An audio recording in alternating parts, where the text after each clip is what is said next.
Hello, Foundits. How are you? Happy Friday. It's your old pal Los Castro coming to you from, I would like to say, sunny Portland. It's raining, but guess what? It is now spring. It's officially spring, and I hope your spring has sprung in your neck of the woods. So in the meantime, I hope you've got your favorite friend, your favorite snack, your favorite drink, whatever you want. Just relax. It's a happy Friday. Once again, you survived the week. So how about we start the music with some nice, mellow, feel-good music so that you guys can get ready for CC Miller, who's bringing her deliberate designs. And we're going to see what that all entails.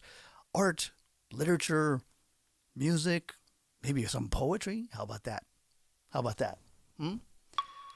I hope you guys like this.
Friday again. Once again, it's your good pal Los. I see that you're all checking in and you're all playing nice with one another. I like that. Everybody starts introducing themselves, including what Cece said. If you can imagine, ooh, there it is. Cece Miller is right there. That's her promo that you guys saw in the beginning. Cece Miller is an author, spoken word performance artist. And we'll see what that means. She's gonna describe to me because I'm trying to learn as much as I can. There's so many different things that I didn't know about spoken word. But she's also an artist. We're gonna see what kind of art she paints or how she expresses herself freely. I hope you all are out there at home expressing yourself freely. You found your way. Is it photography? Is it painting? Is it cooking? If you are cooking, I need to test it. I need to taste test it. In fact, that way we know, we want to keep everybody safe. There's kids in Somalia that don't have whatever wonderful thing you're cooking up over there. Okay, so without further ado, I'd like to invite my good friend, Cece Miller. So we're going to bring her into the lounge. There she is. Look at that. She dressed up for you all. Cece Miller. Found it. Cece Miller. I found it. Welcome. Thank you. They've given me such a good welcome already. Did they? Good. I'm glad. I knew they could behave. Yeah. So so I see that everybody's checking in. Or how is the weather over you're in Charlotte, right? Charlotte, North Carolina, the Queen City. Yeah, the weather is good. It is definitely spring. The pollen is visible in the air. Mm-hmm. So it is. It is my favorite season, even though it doesn't love me back. Unrequited affection. Yes. Oh, is there any trick to staying healthy with the antihistamines and all that stuff? Anything that works for you? I think exposure early is probably the best trick. If you go ahead and start in February, then you'll be okay by the time actual spring comes. Because we get our peekaboo spring in February. Peekaboo, I like that. Yeah, a friend of mine, include me, and she works for the allergy medicine or department, or whatever you call it. And she said, get locally sourced honey that has that too. The pollen or whatever that the bees are from that area, native to that area, and hopefully that works for you. It's helped me. I just go to Trader Joe's or Costco and they have locally sourced organic honey. Mm-hmm. I don't make a dime. Whole Foods here. We have Whole Foods Whole too. Foods. So, we do too. Yeah. We're granolas here in Portland. Did you know that? You said. I just learned what that was today, y'all. Her granolas. I admit it. Oh, she's drinking her water like every dutiful. I hope everybody is staying hydrated. Yeah. Yes, stay hydrated. I've got my fancy schmancy lavender tea. Oh, okay. That's granola. That's very granola. That's very granola. CJ Alabama saying hello, CC. Hey, CJ. What's happening, cousin? Mm-hmm. He knows a thing about your area. There's Lori Wilson, my good pal. She and I, we love taking trips and singing in the car. And there's Shirley Ann Johnson. Those are the best kind. Isn't that the best friends? Yeah. Hello, Ann Haynes. Hey, Ann. Yeah. Anybody else you want to say hi? There's a. Let me go look. Yeah. I'm going to go look. In the meantime, I hope you guys all got your favorite snacks and whatnot because hold on to your seats. This is going to be a very fun show. I'm okay with letting these folks know. I think they already know by now that I am kind of a book. What's the nice word? A bookworm, a book aficionado. One of these guys. I've got the complete unabridged Shakespeare from Cambridge, the complete works. Yeah. So, folks, get comfortable because we're going to nerd out over here over words. And we've got a good wordsmith. You're actually an author, am I right? I'm an author. So these are my book babies. These are my children. My firstborn, also hi. For all you moms who prefer a very sweet firstborn, that's her. Because sometimes, look, let's be clear. Y'all know y'all favorite y'all firstborns. but they're sneaky. They're sneaky. They're sweet and they're quiet and they get away with a lot because of that. But I know y'all are out there. This is my second born. She is a second born. That's all I have to say about that. She is fierce. Um, this is actually not my third born, but the third in the trilogy. And just like all last children, you know what to expect if you have them, right? And this one is actually the third born. This one is co-authored with two other siblings, and it's all about the things that tried to break you but couldn't. So yeah, these are my book babies. Wow, and I've been authoring for quite some time now, but these all hit shelves 2021, 2022, 2023 during the COVID era, lockdown. Gave me a lot to say, a lot to think about, a lot to write about. Well, then you just answered my next question is how did COVID affect your creativity, your output? But I guess that answers that. Yeah, so a sister reached out to me and she said, I'm doing a show on Zoom. I want you to perform. How does this work? Can you do a piece? I heard this sister do a piece and I said, oh, no, I can't do that. But I can write from the concept. I can write from that. And from that, some other brothers and sisters saw me perform and said, hey, come do this, come do this. And so, of course, I was writing all new material because I didn't want to perform from a person I no longer was. So that makes sense. All new material. Mm-hmm. Yeah. The person I no longer was. That is pithy itself because it's almost meta. It's like it's talking about the state of, right? Absolutely. The state of. That's interesting. Change is constant. It is, and we must adapt.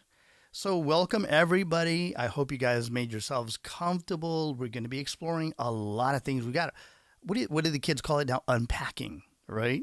Yeah. We got to unpack. Got to unpack. Expose. You know, they love the buzzwords now. The exposing. The unpacking. As long as those kids don't call me extra again, I'll be fine. Y'all don't get a whooping, okay? Yeah. Thank you very much. You heard it. You heard it from CZ, not from me. It's like, I didn't say it. Papa Lowe's didn't say it. CZ did. Mind yourselves. So I guess we need to ask. So your love for the word, how did that come about? Tell us a little about that. I love this story because it starts with my grandma. It starts with Graham, where Graham was teaching me how to read. I was 22 months old when I learned to read, and she taught me how to read out of the Holy Scriptures like most of my cousins and my brother. And so in learning the word that way first, I kind of catapulted in the understanding and reading comprehension and so forth. And it really endeared me to the written word because the Bible is so delicious. It's so delicious. The flourish of the Holy Scriptures gave me so much to chew on. It was beautiful. And further, as my arts continued to be expanded, I had great teachers. I can't even overemphasize how great it was to have teachers who nourished and cultivated what was there, what was already there, and didn't ever try to clip my wings in my expression of it. That's really interesting. So, was there anyone in particular that mentored you? I mean, you mentioned teachers. Now, was your grandma also your mentor, or? In many respects, absolutely. I'm sorry, I keep looking down to check. I need to put my YouTube over here so I can say hey to the people and still talk. That's okay. That's at like least they know. Hey to the people. Yes, at least they know. She's very friendly, very accessible, but yeah, because I can't see you guys over here. But yeah, so man, when I tell you, I had so many influences in terms of the stage, the platform. Whenever I would come in to see a scriptural talk being given, it was so influential, but also I read everything that's put down. It was a problem for my mom at first. It was a problem. You can imagine your toddler is coming to you. What this smell mean? You know, what does this smell mean? This particular word on this smell mean? So it was a problem for my mom for a while, but she never tried to stop me. She was just like, yeah, let me give you something else here. You read that. Absolutely. My mom and my dad are also artistic. Even though they didn't both know it at the same time, my dad was always into art. He's the one who engendered my love for drawing and sketching, and I still do that to this day too. And then my mom just found out during COVID that she's a great painter and an awesome poet too. Are you serious? Now I see a little something. I'm gonna let them see. Okay. You're in the back. You have some Yeah. art. Those are So paintings, this, right? yeah, these are paintings, and this is a grayscale work that I was studying, Eartha Kitt. I'm actually going to be at the Beckler Museum this Wednesday at 8 p.m. at the Queen's March. And this will be my third year there, so I'll have some paintings there. I'll be performing as well. But this one right here is currently my pride and joy. I love her to death. Wow. I'll be sad to part with her, but I will. Right. I Oh, won't that's gatekeep. yeah. And we know Eartha Kitt. Not only was she a famous actress, but she was also a songstress. She Which I sang. learned, yeah, through Did you? this work, because the whole theme of this Queen's March is women in music. Mm, And so I thought, I have to find all the jazz greats, all the women in music that I can think of that, really need to be known by these generations. absolutely. Yeah. Well, I'm your guy. If you need any names, I mean, just off the top of my head, I love Carmen McRae, Sarah Mm. Vaughan, all the greats. Ella Fitzgerald, Diane Wilson, Cassandra Wilson, Diana Reeves, Diane Shure. I mean, there's so many amazing women. Yeah, put Their me on. voices, like wow, incredible. And so I'm just gonna have to, just because my male ego is hurting. So I got to talk about people like Johnny Hartman and Billy Eckstein. So or Eckstein, those We people that accept. that Yeah. they're not as heralded as other people. So Right, right. kudos to them, and so and to Yeah. you too for They're not in the front delving of deeper. like the Duke Ellington and the Right. Louis Armstrong. They're not in the front of those. Yeah, Absolutely. you gotta pull those records out of the back too. Yeah. Absolutely. Let's give them their flowers. Let's give them some tribute. And, Mhm. that's where why look at a tree's leaves when you can go find the roots, right? Right? Right. So everybody get quiet. Take a beat. I Because no, I Lowe's. want to check and see what everybody's saying. I'm so there. Like I really want to see. Oh, that's great. That's great. No, Nice painting, CJ, Alabama. Hello, Shay Scott, thank you. Lucretia, Brenda Jones. Hi. Hey everybody. Kanaya, how are you? So she's saying hey to everybody. So many Yeah, I gotta people. come look at you. Kenya and then wait, Kenya, is that who it is? And then Patrick Flug. Wait, Hello. can you or Kanaya? There's both. Wait, hold on, let me look. I know I think both. it's Kanaya. What's up, Pat? Very nice. All good people, all good people you want to know. I'm All glad that you good guys are people. here. Thank you so much for joining, and thank you for commenting. Keep commenting in the chat so I can keep coming over and talking to you guys. I miss you all, and I haven't gotten to Absolutely. see you in person in so long. Yeah. Absolutely. Yeah, absolutely. So you are back to performing live now, right? I am, which is huge. I have the performance at Queen's March on Wednesday, and then I have a performance on Saturday. I open for a singer on Saturday coming, Wow. so that'll be fun.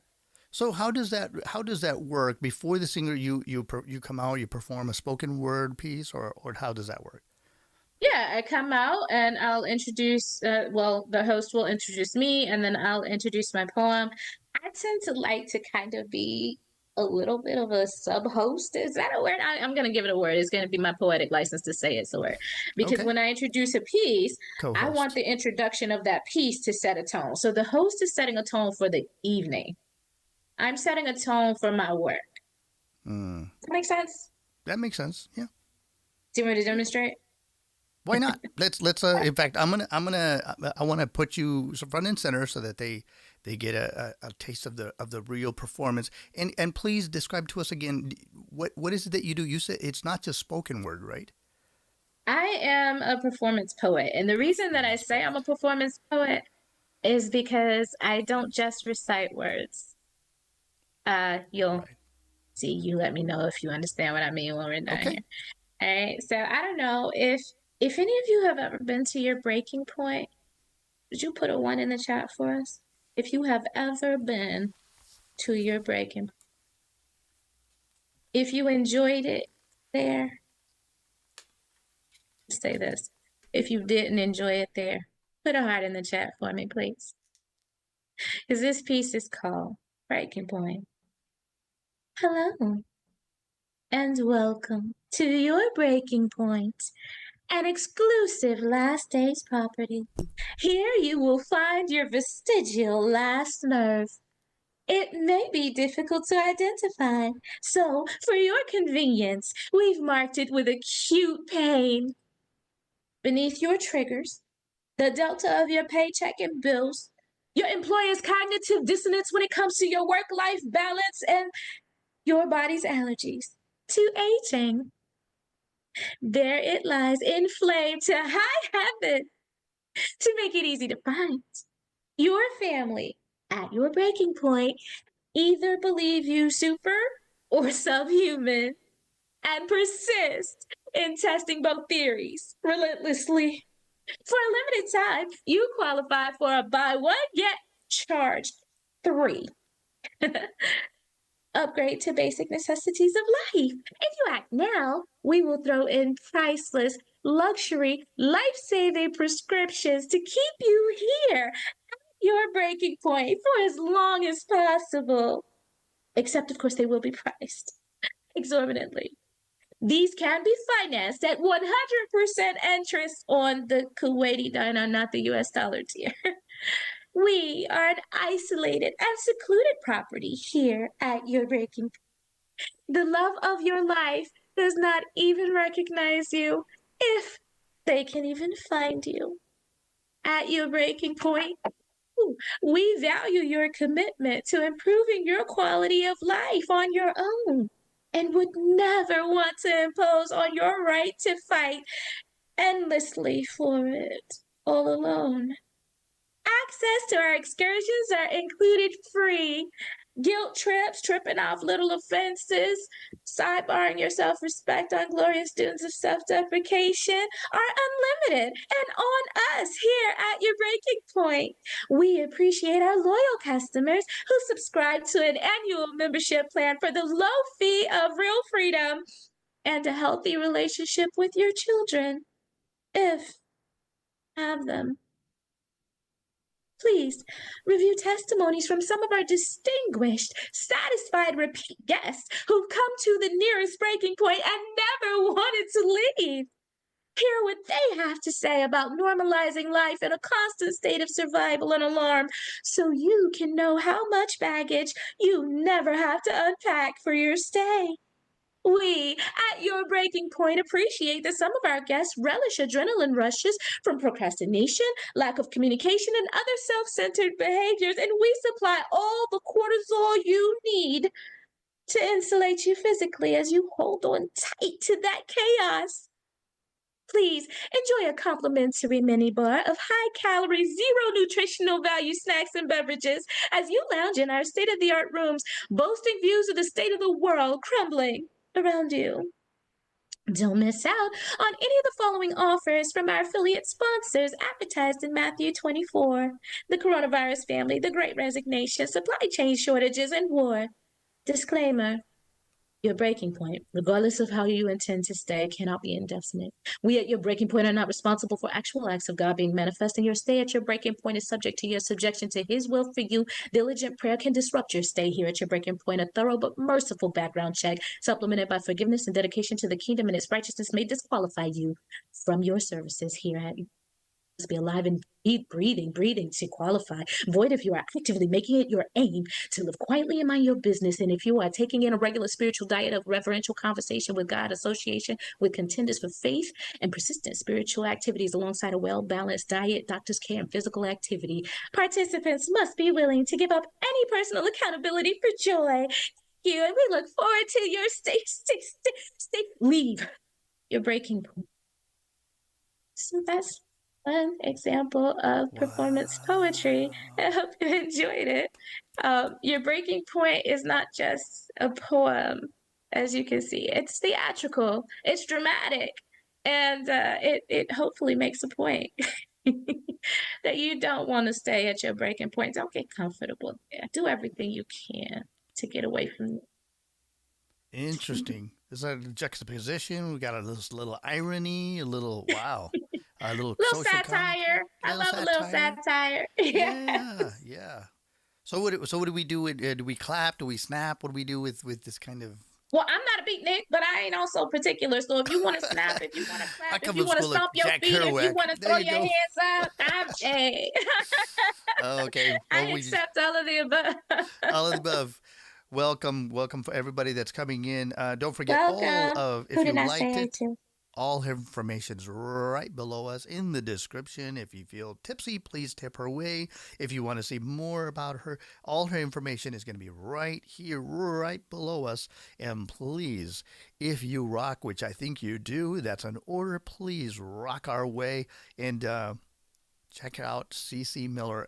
She's got a YouTube channel, and we also put that right down, right below. Oh, So thank you you. should be able to get her Yeah, information y'all sort of come in see person. me. And my Absolutely. website is ccsaidthat.com. So check it out too. So you've There got, might be something you need over there. that's right. And then, so you're on Facebook, and I only put the CC said that, but you also have another Instagram, right? The other handle is I CC. do. So CC said that is for poetry. CC made that is for art. So I can Very keep good. them separate and keep the interest separate. So I know like how you found me. Most of the Absolutely. people that are on CC made that actually found me through the poetry. And when I started to expand back into fine arts and resin art and things like that, then I wanted to have a separate page for the poetry that was just particular to that. So I can keep the algorithm straight too. Because do y'all have a hard time training your algorithm? That thing is Yep. particular. Yep. Sometimes it get a little bit ruckus over there. So I have to train the algorithm to what I want to see come into that. Yeah. Absolutely. Yeah. It takes a while for them to catch up, and then once in a while you Yeah. find the right hashtag or whatever, and then boom, boom, all of a sudden you start getting traffic going over there. It's a funny thing how that. Ann Haynes says, "Yay, you're a comedian too, CC. So many facets." And I do not have a sense of humor. How did that come about? She's saying And with a straight face, I am not a comedian and it's being funny. yeah, right. I don't have a sense of humor. I think you do. So how does comedy or a sense of humor play into the spoken word art? That's serious. I don't have a sense of humor. She said lies. Yeah, listen, my cousin talk about yes, she does. No, I don't, Mom. No, what I do have is a I love satire. I have a love for satire and irony. And if there's no satire and there's no irony, then there's no volta. There's no plot twist that gives you that kind of wait. Why do I need to pay attention to this? When you're first listening to your breaking point, you might be like, "What? What do you mean? Why are you acting like this is a good place to be? You're selling us a breaking point." But that's the point, right? Like you want to break away from this thing that maybe you've gotten used to because that's the way sometimes trauma can be. We can be Yeah, scarred to a place where we never leave that street. We keep traveling the same destinations over and over and over. So when I find meaning in something after, after the initial existential dread of it, when I find that meaning in something, then my next step is to find survival of that thing. And in the survival, you have to find humor. You have to find the irony, the satire. You have to find the thing that makes it so that you are able to get through the survival to the existing and the thriving. Right? There's that's phases. it. You want to make it all the way through. When you're That's what I going was going through to it, you ask. don't stop. The humor Right. helps you not stop. Right. So go from survive into thrive mode, and that's a, I think Absolutely. it's highly beneficial, and I think that's Absolutely. part of the expression, right? Is that why you change modalities? Because I guys, I'm telling you, I finally found one of my kind, and you're snapping, so you're like you go between the painting and then the spoken word, but then there's also you're an author too. You just showed us that Yeah. you write books. So there's a piece that I love that most people have seen me do. It's called No Box for Me. If you've seen me perform, you've seen me perform this piece because that piece, that is one of the. Okay, can I tell you a brief story? Yeah, absolutely. I'm gonna When put I you wrote No because Box for I Me. want them to have all their undivided attention. So Okay. go ahead, tell us your story. Okay. So 25 years ago, when I wrote No Box for Me, um, it it was right before I stopped performing that I published a book called Ready with No Reservations, and it is a double entendre. I was ready for a next chapter in my life.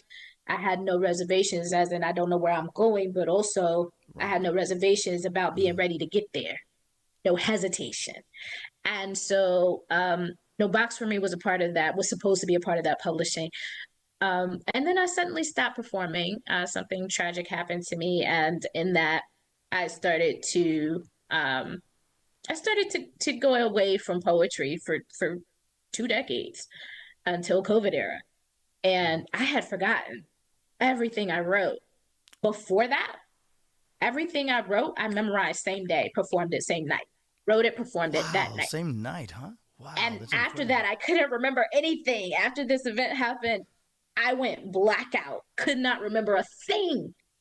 So, ironically, when I started writing again, the piece that came back first was No Box for Me. That's the only piece I could remember from 25 years ago. And it makes sense because it is a synopsis of who I am. Would you like to hear it? Absolutely. Okay. Y'all want to hear it? I don't see y'all. Hold on. Do y'all want to hear it? No? Okay. Mention it. Mention it, guys. Give her some ones. Give her some chat. Yeah, absolutely. Yeah. No box for me. Thank you. Got a box though. Thank you. In it, I place my left-handed attempts at living right. Keepsakes of all the times Jehovah saved my life. He never calls me on the IOUs. I have a distinct pleasure of owing it to him to smile at my sacrifices. Because when the day comes that I can't, the nightfall might be more than I can stand. I stand with my back to 7 seas of sin, some of them my own, others I took on, help ease other people's loads, regression, pulling at my arms, but I dare not loosen my hold, let it drag me into its abyss, because I got promises. Staring at me from a balcony seat, gauging my worthiness by the quivering of my lips as I tread and grin in spite of myself.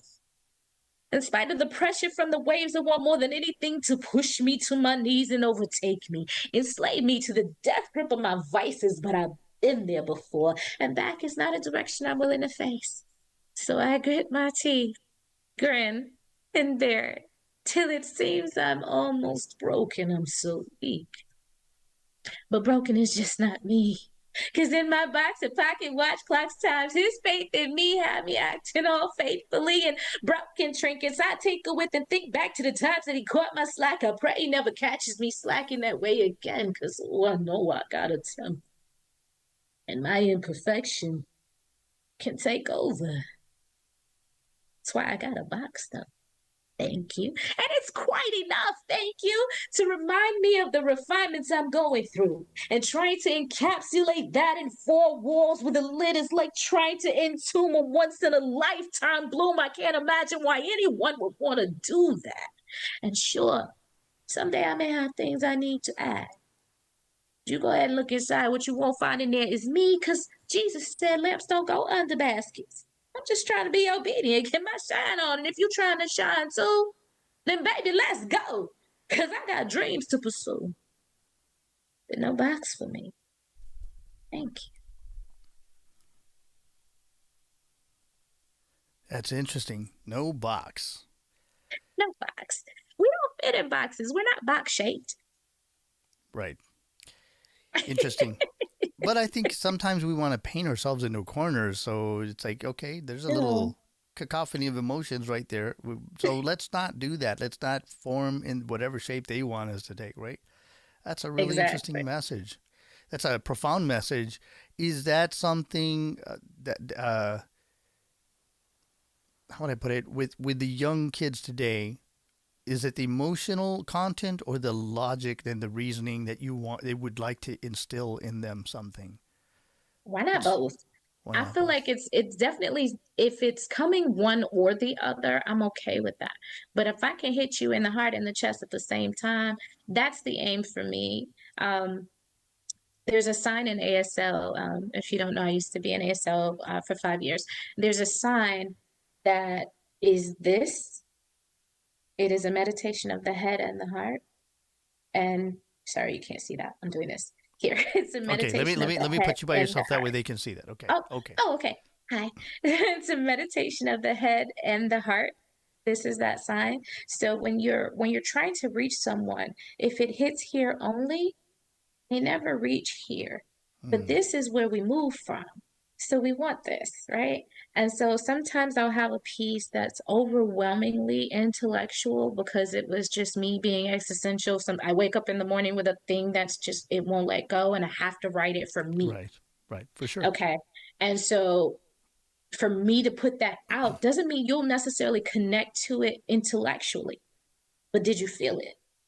Because that's also the job of it, right? To convey not just something that I know English, but to convey something that you felt. If it does this, I'm happy. That way, it's not just a verbal gymnastic. It's more of a exactly more of a connection, a mind heart, holistic, if you will. And that's I just had a conversation with a good friend today about some people have all the technique when I'm just using this as an example so that the musicians out there understand you can do all the technique, but you don't move, you don't convey people, so they don't know if they want to laugh, dance, cry, or sing, and we want to move them and motivate them. So yeah, absolutely. Wonderful. That's why my logo for my brand is the bud and the bloom, or the bud and bloom. So the bulb, the light bulb, bottom of the bulb. Have you seen my logo? I think I sent it to you. If you haven't, you'll see it eventually. Because the growth, the illumination and the growth of not just myself, but everybody I come in contact with. That's the goal. That's the mission. That's deep. That's really, really nice. Wow. Yeah. So, Founders, again, please like and subscribe if you like what you're hearing today. I'm not just, I hate to do this, but we're not monetized, but we are trying to get the friends to focus onto wholesome, good, clean, wholesome entertainment. And it's not just singing or not just music or just DJs. It's also spoken word, and there's painting, and there's there are books. We want everyone to delve in all of these things that help you problem solve in your own life, right? So we are all going to have problems and issues and trials and tribulations, but it's how we handle them. It's how we're going to, like Cece said, not just survive, but thrive. And that's what we want you to do. Absolutely. So. Well, we've come to that part of the show where I know the Founders are going to want to hear a little bit more music, and the time is flying. So I'm gonna play a little jazz sunset music, and hope you guys are enjoying yourselves this evening. And we're gonna come right back with CeCe Miller with some more amazing, dynamic. What other words can we say? Theatrical entertainment, performance poetry. Don't y'all go nowhere.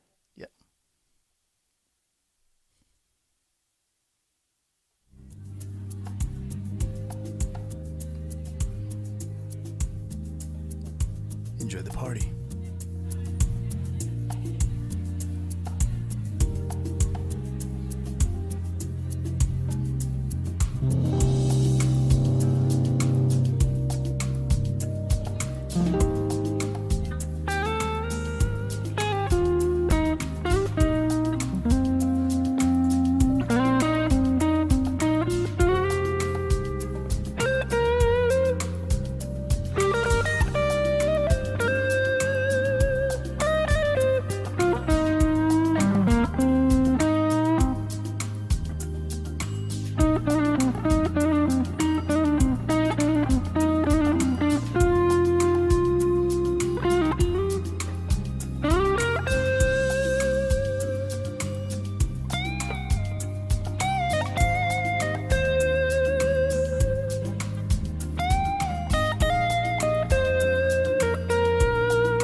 And we're back with CC Miller.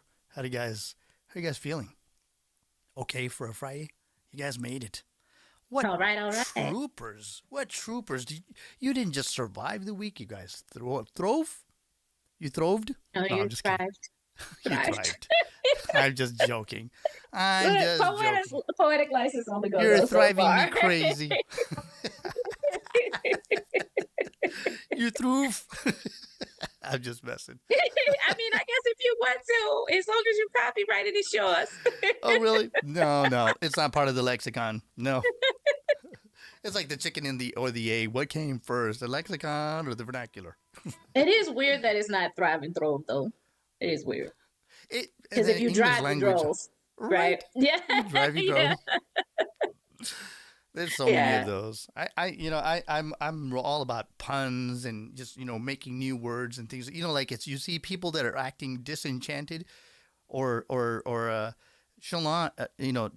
Nonchalant, but you don't ever see anybody walking chalant. No, there's no chalant. Right. Nonchalant, but nonchalant. Go figure. Right. Oh well. Anyway, we're back with CC Miller, and okay, let's see. Have we talked about all your hats? We've talked about your books. We've talked about your art. We've talked about your performance. But have we talked about how you're mentoring people now? You just like today, right? Yeah, so right before this, I met with one of y'all in the chat. Hey, Brittany. I met with 5 beautiful sisters who are going to be publishing a summer anthology. So look forward to that coming, y'all, because it's going to be fire. I mean, we went through a really emotional time today picking our title. And I was telling Los earlier, it's like taking 5 women out to eat and saying what y'all want. But it was hard. It was emotional. And I'm so proud of them because they came up with their title. It will be announced on CC Said That coming up soon. And I look forward to all of the beautiful words that come out of this. I can't believe that I am so blessed that I get to do this. But while I can, I will. And that's just how that goes. But yeah, so looking forward to that anthology coming out at the end of the summer. And maybe more things. So make sure you subscribe to ccsaidthat.com too, because you never know when I might just throw something out there. So yeah. That's amazing. I'll tell you what I can't believe. I can't believe you asked me that. Hey, have you ever taken 5 women out? And I was like, me? Have you ever taken? You got mamas and sisters. You could have. Yeah, that's true. They just sounded so incriminating. I was like, do we have that kind of dynamic? That is absolutely one of my shortfalls, is that I never think the dark side of somebody. I always think the least incriminating thing about a person. I'm like, looking back, who, me? I'm not going to answer that question. I'm a good boy, especially these days. Of course. Hey, we all love and respect our sisters. But going back to what you said, it's empowering, mentoring, and showing the ropes, because I'm sure there's a lot of people that they get, I don't want to say triggered, they get maybe instinct, they get the spark, and they're like, I would like to do that too. I wonder if I can do that. Yes, and please nurture the spark. Please cultivate the spark, because that part of you, like just with any art, it was a gift to you and it's yours. But if you don't share it with anybody, it can wither away. Mm-hmm. And as long as it's withering away, so is part of you. It is part of your makeup. If you have something sparking inside you and you're not giving it attention, then somebody in your love space, in your circle of loved ones, is not getting all of you. And that's not fair to them or to you. So please nurture that. We're not elitist, right? It's like other people. There's plenty of room. There's no gatekeeping. Right. Absolutely. Yeah. Success is not in short supply. That's the one thing that's not affected by the recession. So share if you dare and share if you care, right? That's it. If you care. Absolutely. Yeah. And if you're not afraid of a little bit of competition, which is healthy, it spurs us on, then share if you dare. Right? Yeah. There's nothing wrong with that. I don't know. I feel like my competition is me. Mm-hmm. The reflection I see. Because sometimes my mirror be having fighting words. But for the most part, we get along now because we have come to an understanding about what I'm not going to tolerate. Like, you got boundaries, but I got boundaries, right? And no, I don't actually talk to my mirror unless I absolutely need to. But it's sometimes necessary to tell yourself nice stories, because we definitely tell ourselves enough negative ones, and a lot of times we're real hush hush about the positive stories that we could say to ourselves about who we are and what we possess. Yeah, I used to think it was strange until I read the book of James, and I was like, oh, really? So we must self-analyze and adjust, auto-adjust. You know, we're just gonna have to do that. Did you know James is my favorite book of the Bible? Is it? Did you not?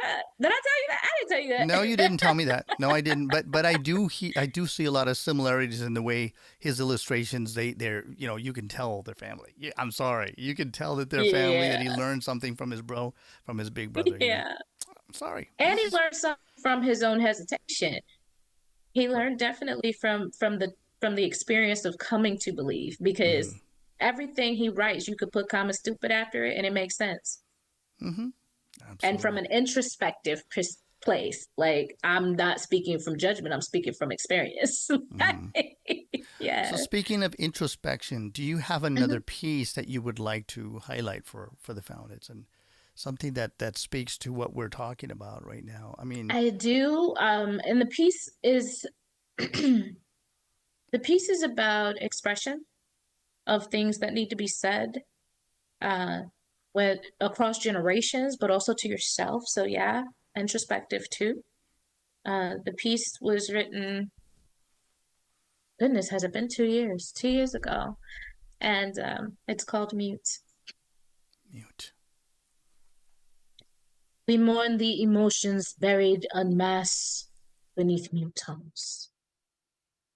Maybe if we had thrown ourselves on the casket, a tragic cabinet of questions hung open wouldn't hang us open. Maybe if the flowers had come sooner, the doors we could pass through would be as welcoming, as inviting. In writing, we could say the things. Silence would say our names. Private, buried in a well deep with wishes. Our isn't black enough. Our wailing isn't wild enough. Our words are not enough. Our emotions get no justice. Aborted, muted. While our dreams try to resuscitate us, our children claw at the soil with fingers that will tire inches into burial grounds, mistook as sacrilegious when they are anything but. Reaching for the feelings in desperate, separate, starched and pressed, kneeling in the surrogate rain of our pain, but the grass beneath them is rooted deeper than our emotions are in cortex. In context, our amygdala will only smile a knowing smile at those secrets. But we will ever be in mourning. Until the feeling noise breaks through to us, we will never see a morning. Until we've rescued our emotions from that gentle night they've been in, we will never see a morning. Muted.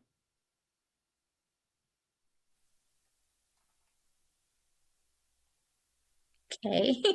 You're so quiet. Why not? I mean, what do we say? I mean, these are things that are introspective, and you're asking yourself, did I say that? Do I cooperate with myself, with my internal self? Do I fight myself? Does my gut say what it should say? You know, those are things. Because if you're not saying it, you are burying it. And where are you burying it? In your cells, in your cortisol that's wrapping around your waist, in your fists, and possibly someone else. It's going somewhere. It's going somewhere. And so it can be making us sick. It can be killing us. And the things that we don't know can be making us sick because somebody a generation before was not willing, was not able to speak it. But those things that are not said don't die without being buried. They go somewhere. And so introspection is good. Tactful speaking of our mind and heart to those we love is good. Oftentimes that you hear, especially now with the psychiatry trend, I don't know, I think we moved from the information age to the inundation of information age, where people are very quick to say, yes, we're oversaturated, and people are very quick to say, I have to cut people off. That may be true. Barring abuse, actual abuse, the stripping away of human dignity, barring that, what if you said ouch instead? What if you said, hey, that hurt? Don't do that again. That's really What if true. you That's a really said, powerful point. Yeah. right? Yeah. Saying ouch can solve so many problems. The assumption that what hurts you must hurt me, and ergo you must know what you did to me, is fallacy. We don't hurt the same. We don't Yeah. love the same. We are not a box. We are not And monolithic. is it true that I think that, like, for example, right now I'm noticing this new generation when they speak, they say I feel rather than I think. And Which is good sometimes, sometimes. yeah, Sometimes. but sometimes we, because we're so insulated, we feel that we're the only ones that feel. And not only that, but perhaps a little socially inept that we don't read the cues that we hurt somebody, right? It's like, oh, I didn't know. Somebody bumping into somebody and you're like, excuse me. And they didn't even notice because they're so self-absorbed. And it's not like, Or because I'm fluffy now. I'm fluffy and I didn't notice. Okay, I'm not going to touch that one. But I like how Seinfeld said it on one time. There's two different kinds of the people that are self-absorbed. There's the people that I don't care about the rest of the world, and there's like the other one's going, you mean there is a rest of the world? True. They don't mean to But be on the same token, there's love not being spoken. There's joy not being spoken. Right. There's a piece that's for sale. I don't have it down here. It's for sale on ccsaidthat.com called The Weeping Body. And it's based on a poem, which I probably should have mentioned. Okay. When I write poetry, I see words. So when I write poetry and I see the visuals of the feelings, it usually manifests sometime later in something that I make in painting, or I have some sculptures over there that you can't see and they're heavy and I don't want to bring them up here. But the weeping body is in the weeping body is in Also Woman. And it was inspired by seeing an infant boy laughing all gums because he was crying and someone made him laugh. And he was crying this, the insane siren wail of a newborn. And then boom, he's laughing. Tears still up there. They still in there and they still coming down his cheeks, but he's laughing his heart out. And the next post that I saw was probably a 20-ish-year-old male. And somebody is talking to him about something that really hit him in the chest. He broke him down. And he starts to cry and he is beating his tears. He's because the last time he was allowed to have all of his emotions was when he was that infant. And that is what the weeping body is about. Is about, why is that? And what if we don't do that? What if we stop that? Right? We can have our feelings and control our feelings. Suppression is not control. No. Yeah. If anything, we're denying and relegating ourselves, right? Absolutely. And waiting for a spring to pop, which, it's popping. You look outside, you look on the news, it's popping. So. Absolutely. Yeah. That's incredibly insightful. And let me, by the way, all her information, folks, just remember the guest contact, music donation information is right there. Instagram, CC said that, Facebook, and what is it? Your email and your Cash App, all the information is right there. Please. ccsaidthat.com is the website, and the email is info@ccsaidthat.com. I thought I had put the YouTube. It looks like I may be wrong, so I'm gonna have to add that post in. We will definitely do that. We will make sure that you guys have all the information right there, so that you can find her books and all the other information, please. But also the YouTube, and so that you can see. Where the next event. Do you have an event coming up soon? Yeah. So the next thing is the Queen's March at the Beckler Museum, Uptown Charlotte. If you have been Uptown Charlotte and you've seen the Firebird, the Phoenix that's in front of the museum, that's the Beckler. And so that everybody knows that Firebird, that big bird that's covered in silver, like a, what do you call it? It's not a strobe light, the ball, disco ball. No. But it's a big Firebird covered like a disco ball. And that's the Beckler. So we'll be inside there on March the 26th at 8 p.m. I am going to be opening for I think it's a sold out show. I'll be opening for Caleb this next Saturday at the Cellar. Looking forward to that. Thanks to Brian Moore for inviting me and letting me do that. Which Caleb is this? Is it Caleb Jackson or? I don't know his last name. I'm sorry. He's from. But if you're familiar with Brian Moore, who runs the Cellar in Salisbury, you'll know. Caleb's an amazing singer. Chills. Well, beautiful singer. I think it is Caleb Jackson. If it is Caleb Jackson, Caleb, reach out to me, little bro. Yeah. So I'm glad that you guys are teaming up. It's wonderful to be able to do that, to be the spark that ignites, because like you said, poetry creates this imagery, right? And so I think they dovetail, right? Singing and the poetry. So that's really good that you have that where you guys are. It's really nice to have people around you. Absolutely, people around you. You feed off of each other's energy. You feed off of each other's. What is the word I'm looking for? Process, right? Because as you're processing, I'm vibing with that. I'm with that. I'm writing. Oftentimes I'll go to an open mic, or I'll go to a music hall with a pen and notepad, or, in my phone typing up something new, because that energy is contagious, and it kind of, put a little oxygen on the flame, on the flame. So, Yeah. I loved reading, like in the 1920s when, or after that, where Picasso and Hemingway and other people, where they were congregating, and so they would ask each other. So you had a poet, you had a novelist, you had a painter, different people, and then they would ask each other. It's kind of like today. Sometimes we ask, how do you handle stage fright or writer's block, things like that. So I guess that would be my question. Have you ever been asked that? What challenges have come along that you've been able to overcome when it comes to these arts? So I am being challenged right now. I'm not really great at live. I'm nervous at live. I'm better in real life because, really? Yeah, I'm better in real life than live because I can't feel you through a device. I hope that you can feel me, but in presence, there is something about the energy of being present. It's just like we know when we come together, for our midweek or our weekend, there's something about being present that is a very different energy. And we can feel each other. We can transfer energy to each other in a way that we can't do through a device. I'm hoping you can feel me, right? But I know if you're right here, if you're right here, I know you can feel me. And then, is the other thing. When it comes to writer's block, because I am a multidisciplinary artist, if I want to paint and I try to write, everything I write will be trash. I can't force it. I can't force it. So if I want to write poetry, but I paint, it does the same thing. My paintings will be garbage. I won't get the composition right, the colors, everything will be trash. Perspective, everything's off. So what happens if I do get writer's block?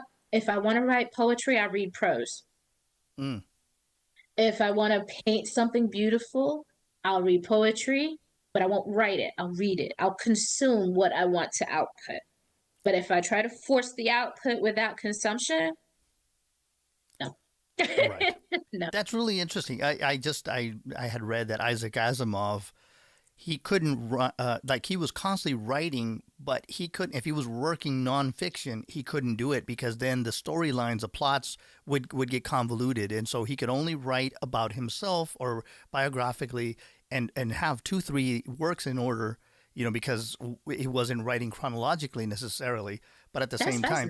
So exactly, that's what I thought, and so sometimes, like in my case, I have to stop listening to certain kinds of music because I may fall prey where I might start stealing somebody else's ideas, and I'm like, I don't want to get oversaturated, so I need quiet for a long time, and then my lines will become more original. Otherwise, I'm sounding like Stevie Ray Vaughan or B.B. King or George Benson, exactly like them, because we're not and that's why when I say I consume, if I want to write poetry, I consume prose, not other poets. Right. Now, if I want to write prose, because I am also writing 2 sci-fis right now, and I have a screenplay that I haven't finished and 2 children's books I haven't published, but they're mostly done. And so if I want to write prose, I read poetry. If I want to paint and I'm not inspired, then I'll read poetry, because poetry is so full of imagery. It's so visual, a language. In fact, like when I think it was Shirley, she asked me, so my poetry inspires my paintings because I see words. And it's also a part of my performance, right? So as I speak a word, I can see the word and I want you to see the word. So how do I give you sight that's in my head? How do I do that? It's all part of what I'm doing when I'm consuming something else. I'm thinking about all of those parts. And I don't think when we're speaking with one another in conversation, we're necessarily cognizant of that. But there are some people who actually get nauseous if you say the word vomit. Right. Why is that? Because they can see it. Like they can smell it. It's so real. It's palpable. The word is palpable for them. So when I'm performing, I actually heard stories of Pablo Neruda's that to and fro in the movement, or the Old Man in the Sea, and somebody was reading, and then somebody went and had to get sick. They got motion sickness. Yeah, absolutely. Yeah, that's powerful. Yeah, absolutely. Is that something that you do when you're playing? When you're improvising? Do you think about the visualization from the music? Absolutely. Sometimes that happens too. I hear colors. I hear colors, and sometimes I have to close my eyes because I have too much. It depends if it's been very stressful, or I'm grieving somebody's loss, or something like that. Then I have to close my eyes, or I get overwhelmed. Yeah. Yeah. Well, there you guys. Sensory overload. Absolutely, sensory overload. That's exactly it. Yeah. I don't know that I have full-on synesthesia, but I have some kind of synesthesia, and I notice it mainly when I've had an intense bout with some kind of grief or loss or just something like that. So we're very cognizant of that, and that's what really, I don't want to embellish this, but it really calls my attention, the spoken word and different kinds of poetry, right? So another question would be, sorry about all these questions. What question has someone not asked you that you feel, why is it people aren't asking you about this, like in your process, or your love, or your passion, or something that they don't know about you? I think not enough people ask. Oh, sorry, CJ. Not enough people ask what people like. If you're inspired by something I said, they don't ask what I read. What am I reading? Because quite often I am inspired by something I read that gave me this. More often than not, my writing comes from personal study. I'll start studying or start the daily text or something like that. I'm in the Bible and my notes come out poetic, and then I'm visualizing it. I can't even get through the first book of Genesis because, like, how when you start looking at Genesis, and you can see it, like I feel like I'm walking. Well, Genesis 1 is not an angry part. That's not an angry No, that's not. But to me, it's like, okay, I'm still stuck in, when they sinned, and then there's like, how could you? Or Cain, it's like, I'm not my brother's keeper. That kind of that. I don't know. But the first chapter, when you read Genesis 1:1. In my head, do you remember those velvet pictures of the 70s? Yep. The paintings that people would paint on velvet. That to me is the earth. Genesis 1:1, black velvet. But I can hear the crashing water. And I feel like I'm a very tiny person trying to just hold the pinky nail of my God as I'm walking with him in the earth, and it's velvet black, and there's crashing waves, big rolling crashing sounds. And it's scary, but I got him, so I'm not really scared, because long as you right here, I'm good. Right. And we walk, and he goes, you know what? You're scared. Let me get you a little light. Horizon. And God said, let there be light. And I see it splitting, just like a painter would take that very high contrast white across velvet and make light. And now I'm just like, see, and I saw a swath of blue right now when you did that. So when I see people and they say, I really, really want to be able to write, I want to be able to perform, but they don't say, what are you reading? Then I'm not sure they're serious about it.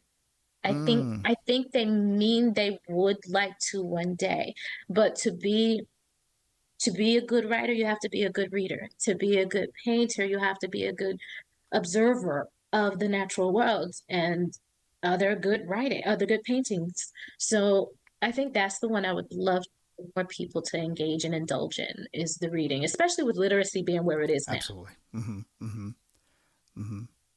So what comes first, the imagery or the emotion? What do you think is going to be the most visceral thing for somebody getting into it? The feeling comes first. If you're not able to identify your feelings, if you're not emotionally mature enough or intelligent enough to say, this one's joy, this one's anger, but this one is somewhere in between. What is this? Let me find the word for it. Because if you can't name it, then you haven't identified it and you haven't processed it yet. So, in the processing of those feelings, the words will come out of you on their own. They'll pour out of you. But if you're unable to process those feelings, then what you'll find is you'll get writer's block. You don't know how to say it, and you go, what's that word? grasping, And I don't, not only that, but what's grasping. that feeling? Yeah, because it's sad, but what kind of sad is it? You know, is it? Yeah. That's the thing. You know, is it that? Is it a big question mark, or what is it? What is it that I'm trying to say? Yeah, what did you call it earlier? You used the term that I used to know. It was like a tertiary, right? Yeah. Rather than just the primary colors. Tertiary emotions. Absolutely. Yeah. So Inside Out is one of my favorite movies. And I love that because they did such a good job of explaining how our feelings are basic at first. We start out joy, then we get sadness, we get anger, we get fear, now we get anxiety. Right. Is that? ennui, and boredom, and all these other emotions that come into play. But again, if we cannot name them, we cannot claim them, process them, control them. You know, the first thing we do when we get a pet is name it. Right. The first thing we do if we get a baby doll as a girl is name it, because now you have some control. There's actually a poem about that. I can't remember it now. It just popped in and out of my head. But yeah, once you name a thing, it makes it a little less scary. Yeah. Right. If you have ever been sick and had to go through lots of diagnoses, until you name it, it's very scary. It's very ominous, dark shadow in the room. But as soon as you name it, you're like, oh, right. Now we can do this. Right. Same thing is true for our feelings and for poetry. Once we name it, we go ink to page. We go keyboard, let's get it.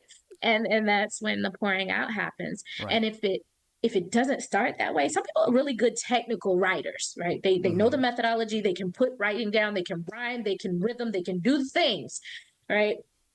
But they're stuck and they write the same poem 17 ways. But it is in fact the same poem. And that's largely in part because those emotions were not identified and they were not faced. They're still finding themselves, still in the dark. So, does music, what part does music have, and has a song ever basically wrote a piece for you? Yeah, but and don't tell my mama I said this. Okay. I'm a contrarian a little bit. I like to argue with a song.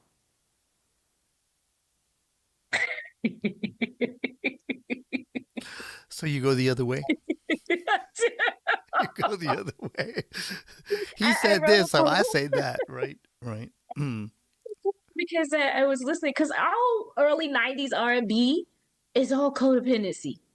Right. I've graduated from my codependency. It's very selfish. I can't live without you. I can't live. I can't breathe. I can't eat. We can't eat. Yeah. What did the food do to me? Right. I know. I always ask. I always shift the focus, and I think just by shifting the focus, another thing gets written. You know, like I can make you love me. You know, like when that song and I can't make you love me if I tried. And I was like, what if she's looking in the mirror and asking herself that? I love that.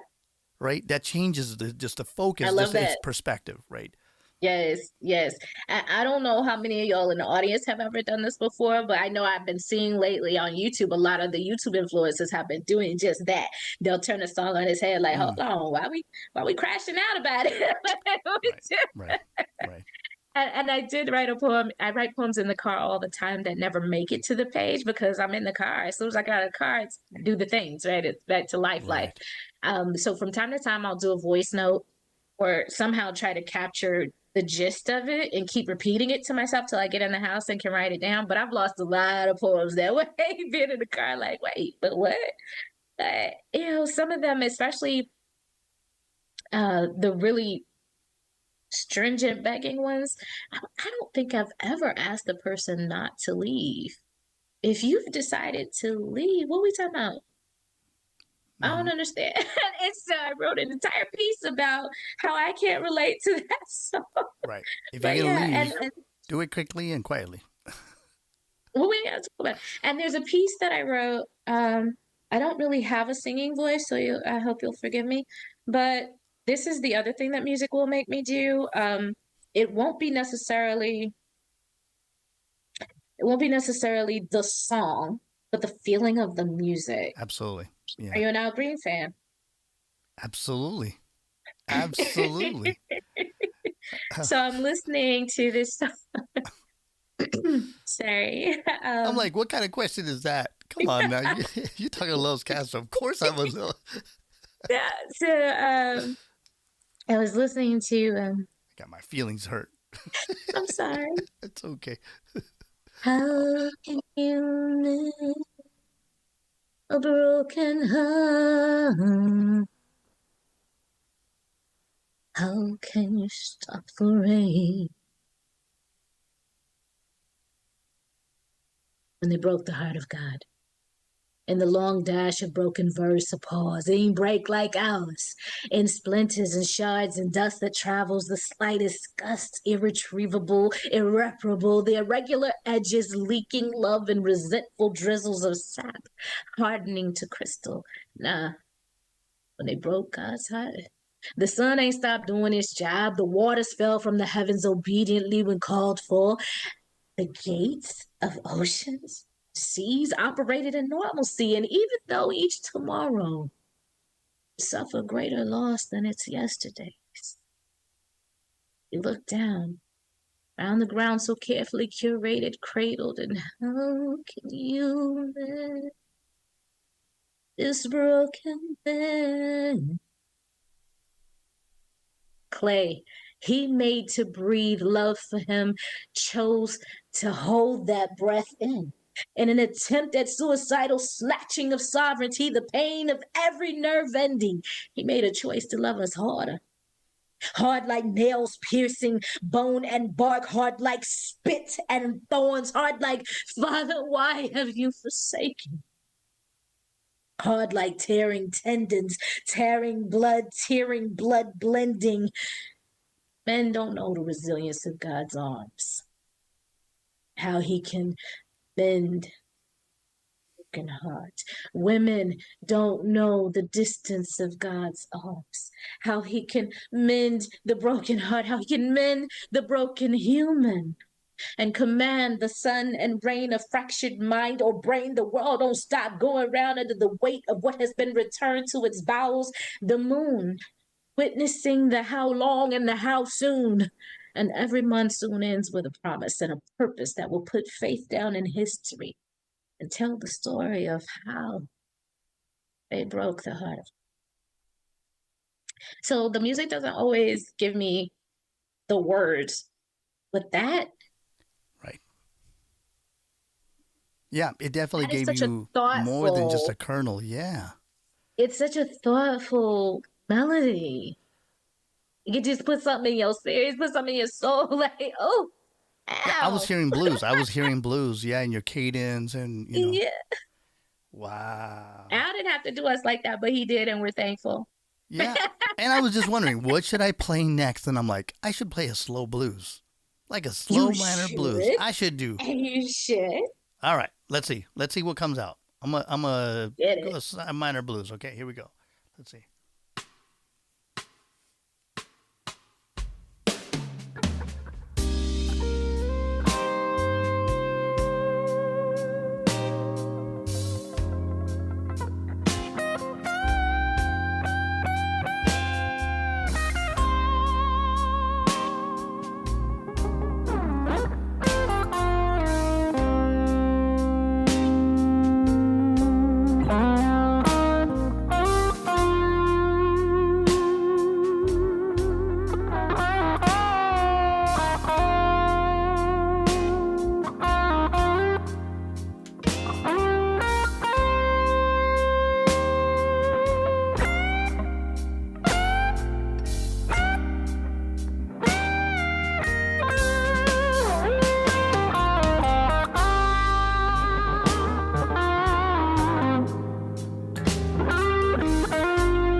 we don't want to end up on a sad note, but we just thought, you know what, we were feeling the blues in those the lyrics, the words that you were saying. I was like, I felt the blues, I felt the weight, it was the cathartic, heft. right? Of the Yeah. blues, yeah.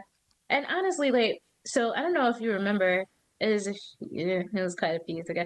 There's an article about crying that I really loved, and it talked about the different kind of tears, how we have different chemical Mm-hmm. substrates to our tears, and sometimes we can't have our happy because we won't let them out. We won't get them out the way. Yeah. And if we get them out the way, especially around people who love us and who are a safe space for us, even if they haven't really been tested as a safe space, but like they have told us so and we haven't tested it, even if they fail us in some small regard, they still gave us a win by letting us get that out with Yeah. them. It gives us so much that we can't quantify to have people around us that are safe people to cry with, Yeah. because then we can laugh with them safely and really feel safer about that part of our Right. experience, the joy and the glee of our experience as humans. The joy and the glee. So, at what point do you find your catharsis? Is it when you're writing or when you're performing the piece? When do you release it? So when I'm performing the piece, I'm stepping back into a feeling. I don't act, I remember. So I'm stepping back into what happened that made me feel, what was the feeling I felt. And it's obviously a blessing and a curse to be an extremely feeling person in this world that we live in. But I feel like it's what God wants from me, because I mean, he wrote all these beautiful things in his own word, and I get Yeah. to read them. Besides, And yeah, they so they it's don't deserve for you, and you don't deserve for you to be slitting your wrists in public, right? They don't deserve it. You don't deserve it. no, So, or to be, the armor, the armored girl. yeah. I don't deserve that either. I Mm. deserve all my soft parts. I deserve all my sweetness. I deserve all of that. And I hate that Yeah. we lose it as we go through life, because really we're giving away a power to lose that, Hmm. giving away and disenfranchising the disenfranchised. We've already been disenfranchised. So go get it back and get back to the things that made you that infant from the video I spoke about earlier, who could Hmm. laugh and cry on a dime because it was okay. Because why not? Because who told me I couldn't, and why did I believe them? Right. That's really true. Yvette says, Lady Blue says, Lowe's and CC had me wanting to sing the blues. Jehovah's creation gives us Well, you reason to better feel say. so many different things, she says. So, yeah, and she can sing the blues, can't she? Lady Blue can. Okay. Okay. Mm-hmm. Mm-hmm. Get it. Yeah. I say go for it, mama. Yeah. And call me if you want somebody to listen. There you go. Yeah, yeah, yeah. That makes two. And then Sandra Brooks says, "Thank you for being vulnerable and taking us into a safe place." So, thanks so much for that. It's been Do my pleasure. do you Yeah. have one last piece that you would like to grace us with, or do you feel like you had your say? But before you do that, I want everybody to follow Cece and all of the social media is going to be there, and I'm gonna be sharing her YouTube. I will be putting it there.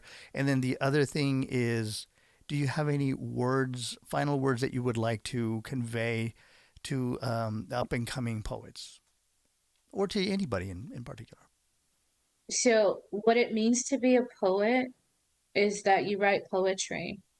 And so, if you're thinking, I'm not a poet, and yet you have written poetry, who told you that, and why do you believe them?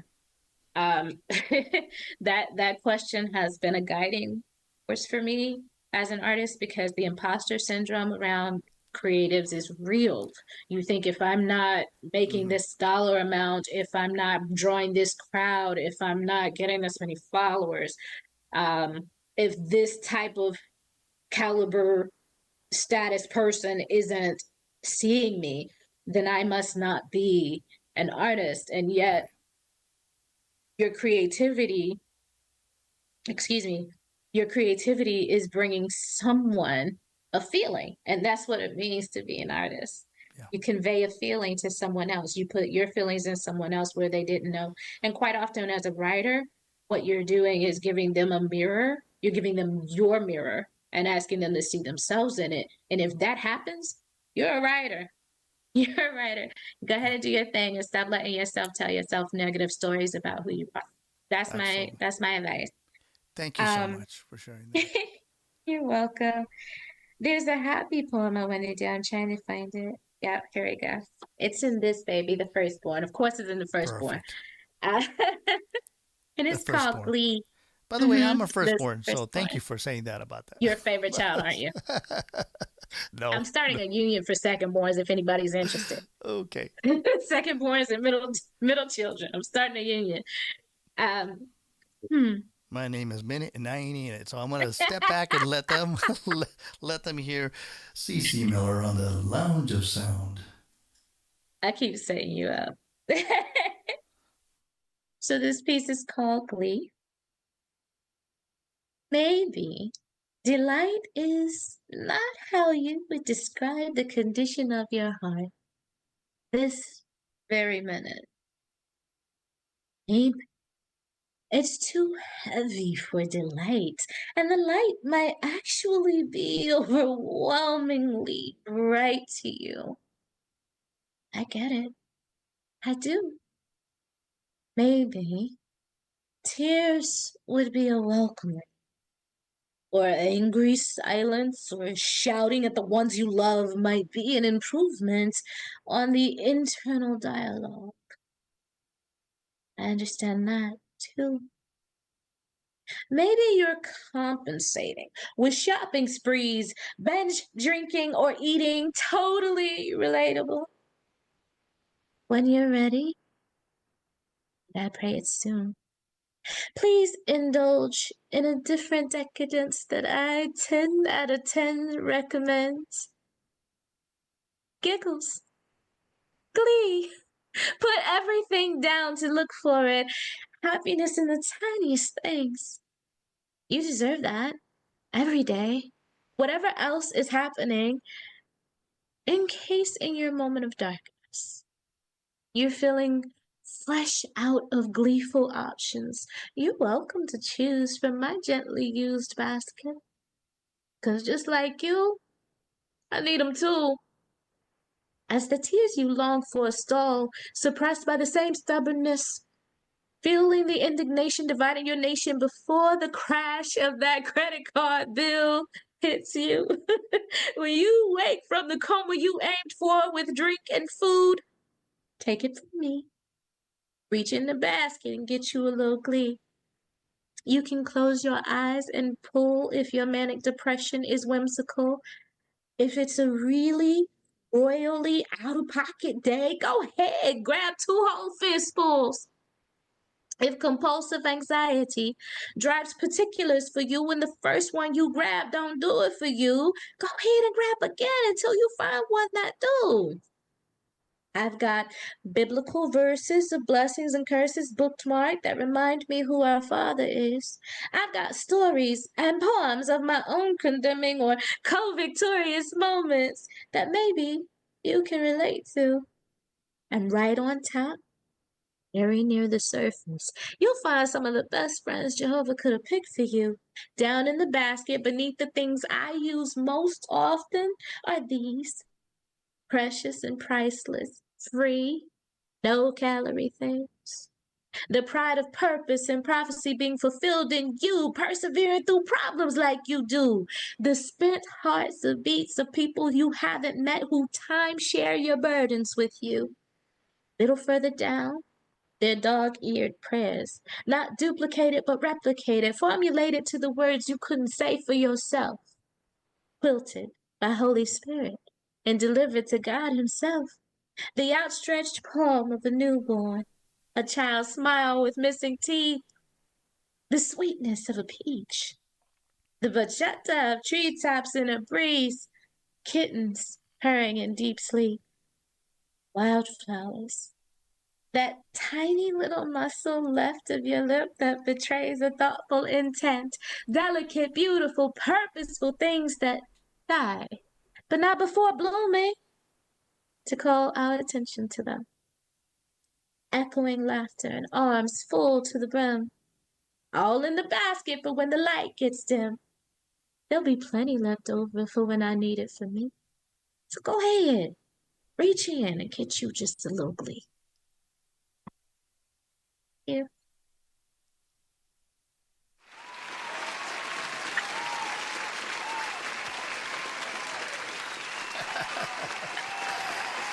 needed some feedback, so we gave you some good old-fashioned feedback. We creative types, Yeah. it's a difficult thing, right? We don't want to test them, but at the same time, we do appreciate the feedback. And I know how difficult it is and how vulnerable it is for you. You don't have a backing track or anything else. So, friends, I want to thank CC Miller for coming here to the Lounge of Sound and everybody that came and showed their support, real wonderful comments that they had. Thanks so much for your insights. Right? I learned a lot. I think I learned a lot. You. Yeah. Thank you. And thank you for having me. And Founders, thank y'all for putting up with me tonight. I enjoyed meeting y'all in the comments and reading y'all in the comments too. Wonderful. Wonderful. Just in case you didn't catch it, it's CC Miller in the Lounge of Sound. So, happy Friday, everybody. I've got 2 thumbs up and a round of applause for all of you out there. Please enjoy a fantastic but very safe weekend, okay? See you guys. Take care. Absolutely.